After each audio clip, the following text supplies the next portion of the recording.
After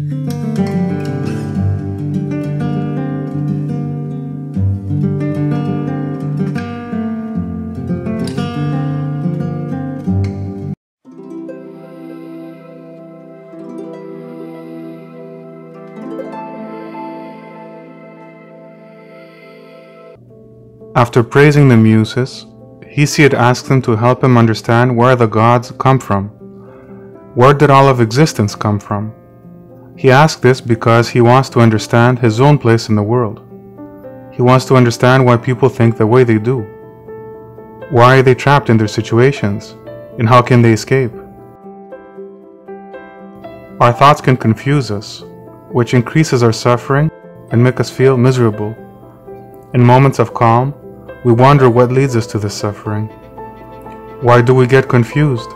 Why do we forget? Why do we sleep for so long?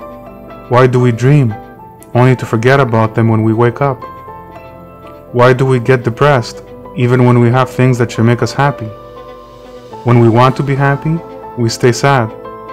When we are happy, we feel guilty for not remembering our grief.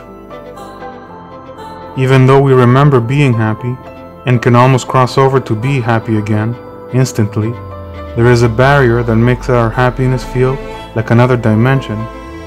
Our confusion and clarity, our depression and joy, all coexist at the same time, but we are forced on one state of mind and lose our connection with other states we have experienced before. We live in a continuous state of confusion, which is why we experience the world the way that we do. This far-reaching and ever-present confusion is our direct experience of chaos. In it are contained the structures, sequences, patterns, and sets of the world, but they remain hidden. We experience reality like we are going through a void. There is something missing. We know it every time we wake up. This is something affecting everyone. When we wake up, we can't remember our dreams. We know we experience something powerful, but the feeling seems to escape us. We can't even remember our previous thoughts and actions, although we are sure to have done them. We know we did something earlier, or the day before, but even simple actions like eating a meal, talking to someone, will appear strange in our recollection, as if the person doing these actions was not us. It's like we are spectators in someone else's movie or story. We have to force ourselves to focus, and only then do we escape confusion and things become familiar again. This confusion is what the Muses will help Hesiod understand. Through their inspiration and revelation, we can be sure that knowledge exists, and the fundamental part of this knowledge is our direct experience with the world. The sources of all knowledge is of course the Muses. Everyone from every religion and culture has access to them. We can instantly recognize and confirm the wisdom of the Muses by direct experience. The revelation of the Muses connects us with what we experience every day. Their explanations of where the gods come from is a direct answer to our confusions, so that we may recognize the truth from what we have already experienced. The question of where gods come from can also be confusing, because if thinking of a world without the gods, for them to suddenly appear, is confusing. This is because we live inside a made-up but useful concept of time, to measure the changes that we experience moment by moment. But time is from our perspective, while the me in my memory and the me in the present experience time differently. What we experience as time is something that has always existed. Time is actually a fragment of eternity. Time appears to us to be linear, but only because we experience what is eternal as parts in a sequence. Minutes lead to hours, hours to days, days to weeks, and so on. It doesn't seem possible for us to go back to what has passed us, but we can actually revisit the past in our minds, although it seems unreal and all over the place in our memory. The reality is that time is relative to our experience, and so time is not an absolute path that all beings are subject to in the same way. The Muses reveal to Hesiod which gods came first and who followed, but this is so that we can understand the relationship between ideas and concepts that depend on other ideas and concepts. The poem presents a collection of different concepts that appear to be unrelated, but they actually combine together so we can understand the whole through the parts, the set through the sequence. The poem focuses on a group of gods, named quickly together, to direct our attention to a greater concept, which is the nature of chaos.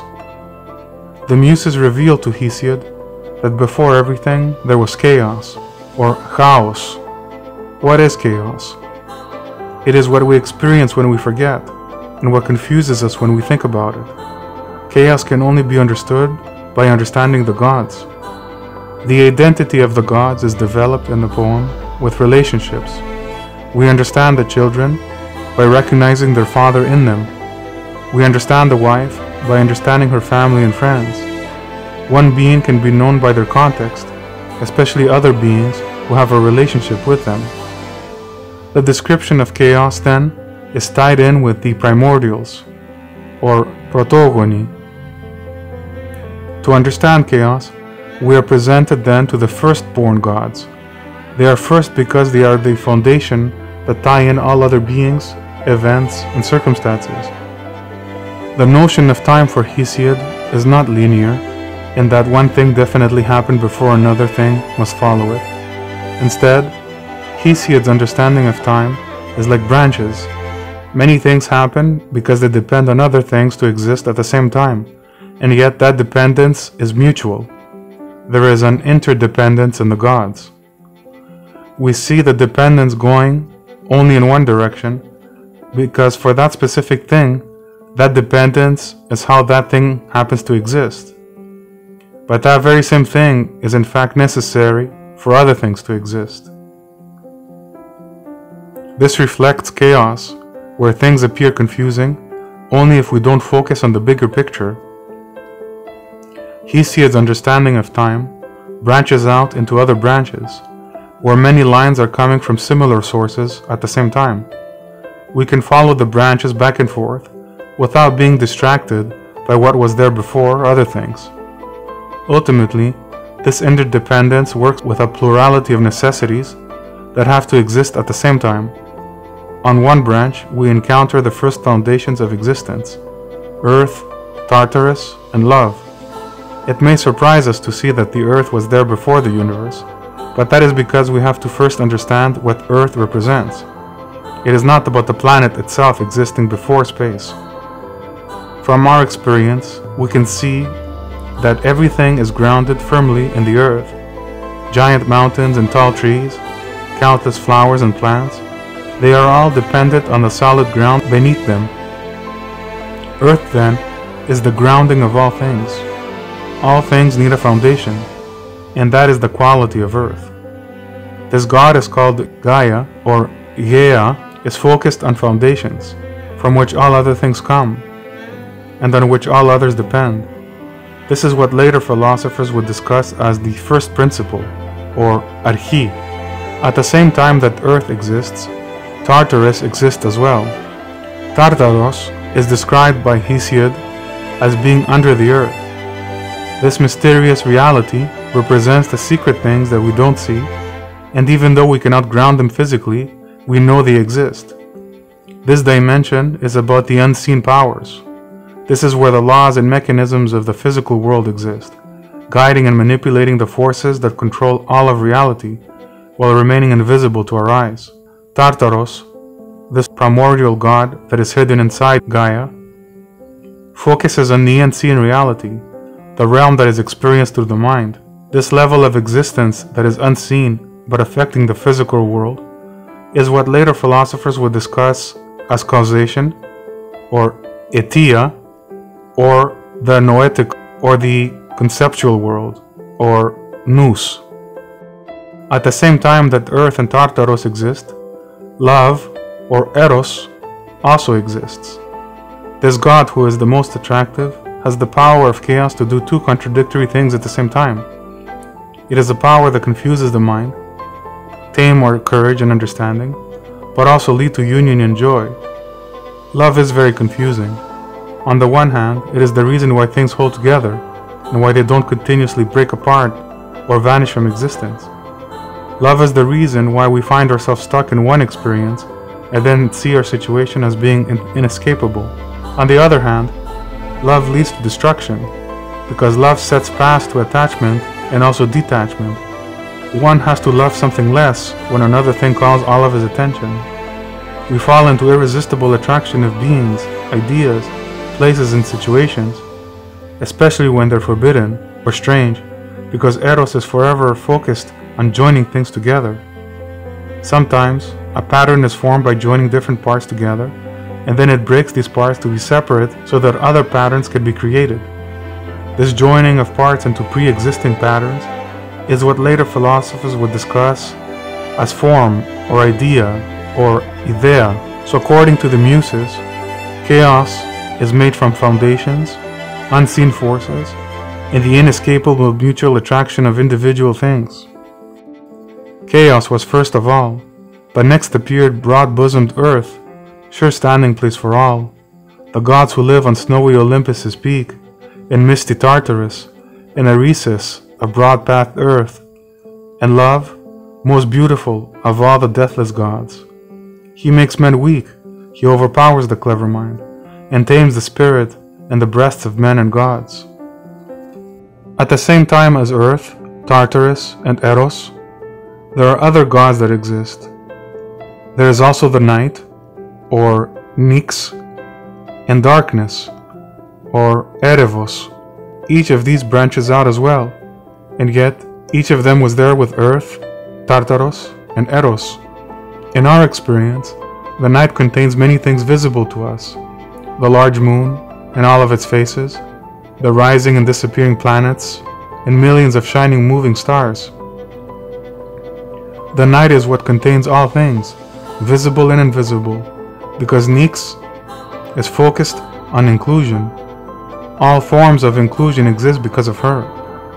She represents how chaos is made up of every possible thing that coexists at the same time, because chaos includes all things. It is just a matter of time to see those things change and develop so that we can recognize what was already there. What, in our experience, does the night actually do to us? It makes us come closer together because of fear. This fear is because we can't see what is near or far. This darkness, this inability to see what is really truly out there, is another quality of night. It is part of it, but it is also not night itself. There is a quality that is there, that defines something, but this definition is also separate from what it defines. For example, the word fire is not the same thing as the fire itself. This other quality of night, that is the darkness, is the focus of an essence, of a thing. This is what is in the mind of the god Erebus. Its focus is what defines all of what is contained in the night. Each thing that can exist has a defining essence, a center that holds all of its parts in the pattern, as a set. Some of these things remain abstract, like the concept of shape or change, and what is concrete derives from the abstract concepts. For example, a triangle is a shape. With the mixing of the direct offshoot and the original abstract, we get another level of patterns and sets. For example, a triangle is a shape which can be drawn in different ways, even though its essence remains a triangle and a shape. This defining of all things is what later philosophers would discuss as essence, or ousia. Each god that exists has such an essence. For example, the gods are immortal, they are the measure of things that exist, and have power to enforce their will. Each of the god has also uniquely defining qualities. The qualities of all things exist because Erebus is focused on the qualities of all things, even eternal and immortal qualities that are found in the gods. This is what philosophers will later define as quality, or pioti. Things are defined by their essence because they participate in the qualities that make up a specific essence. Erebus and Nyx are forever together, like darkness is part of the night, because this is the origin of all existence. Everything exists, and everything that exists can be defined by concepts and qualities. So the Muses reveal that chaos is made up of all essences and qualities that all things depend on. Everything that we experience, moment by moment, from experiences like clarity and confusion, to physical things like softness and hardness, always existed, but we experience one thing at a time, as part of sequences, because of attraction and attachment.